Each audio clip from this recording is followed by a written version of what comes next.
Muli na naman ng bumisita mga kaibigan, yung mga bagulan sa spot na ating paborito. Birang-bira nga lang namin napuntahan yung spot na to dahil sunod-sunod nga yung sama ng panahon. Mabuti na nga lang sa ating pagbisita ay hindi tayo nabigo kaibigan. Dahil samot-saring special na mga seafood nga yung nahuli natin sa spot.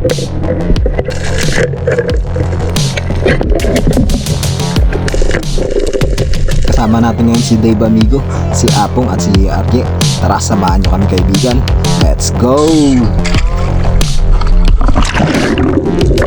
Ito nga kagad kaibigan, yung unang matutusok ng ating bagong sibat pandagat kaibigan. Yan, meron nga pala tayong bagong pana kaibigan na bigay sa atin ng Napoleon Spear Maker kaibigan.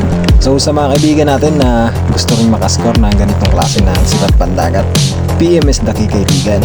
So ayan, ang una nating natusok, isang malaking bagulan kagad. Hindi lang to nag-iisa kaibigan, meron pa siyang kasama. Hindi nga maganda yung naging season ngayon ng bagulan para sa amin kaibigan, dahil sunod-sunod nga yung bagyo dito sa probinsya ng Palawan. Kaya eto, mabuti na nga lang, medyo gumanda na yung panahon. At sa pagpunta natin sa spot kung saan lagi tayo nakakahuli ng caterpillar, nabiyayaan kaagad tayo kaibigan. Eto, nakadalawa nakakaagad tayo.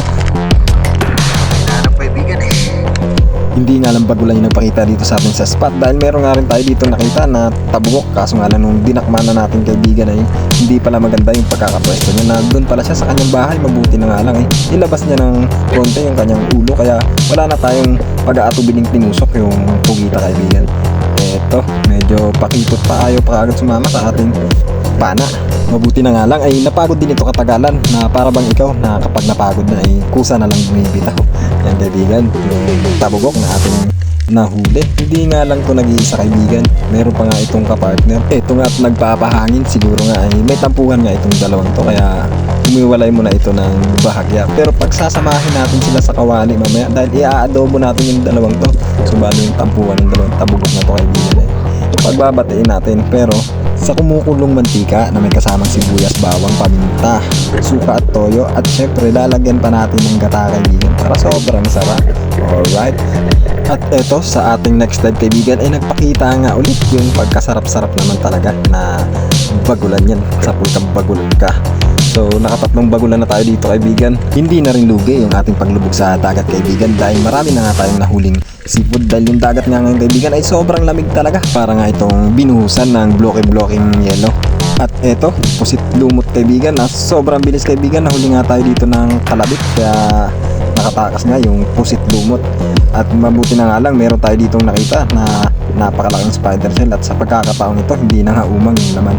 Ayun, dito nakadali tayo ng spider shell. Hindi nga lang spider shell, meron pa tayo dito nakuha ang sea urchin. Yan kaibigan, isang tirik yung tawag namin sa ganitong klase. At ito kaibigan, meron nga tayo ditong napansin na dalawang pusit na naglalambingan. Yan, i-storeboy natin tong mga pusit na to. Kung pinagbati natin yung pugita, paghihiwalay naman natin tong dalawang to, dahil sumaririt na nga yung kasama nito. Pumaksil nung nakita niya natusok natin yung isa. Ito pa kaibigan, isdang nanilisik ang mata at napakalakas ng loob na humarap pa sa atin. Mabuti na nga lang hindi natin napuruan. Buti na nga lang may second chance. Ito kaibigan, sa pangalawang pagkakataon nga ay natusok nga natin tong isdang to. So bali mahirap din tong hulihin, lalong lalo na nandito sila sa seagrass, dahil kakulay nga rin ito ng seagrass. Tulad nitong isang to kaibigan, ito hindi talaga pansinin yung ganitong klase ng isda, dahil kapag nga nakakita sila ng liwanag ay sumusuot nga ito sa mga damo. Yan kaibigan, dito sa damo sa ilalim ng dagat. At eto pa kaibigan, talagang pinapahirapan tayo ng mga isdang to, pero tiyatagain natin to, dahil masarap nga rin yung ganitong klase ng isda. Matampusa nga pala yung tawag namin sa isdang to kaibigan. Bulga naman sa ibang probinsya.